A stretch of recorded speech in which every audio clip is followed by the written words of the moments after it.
Қайырлы күн, құрметті әріптестер, оқырмандар.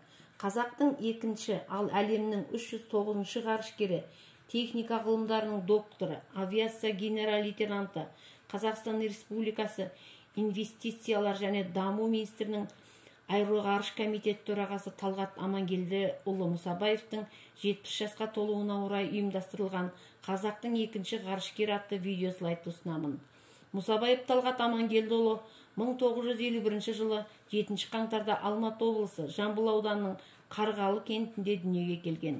1974 жылы Рига азаматтық авиация инженері институтын бітірген. Инженер 1994 жылы ғарышқа бірінші рет ұшқанда 126 күн ғарышта өткізген.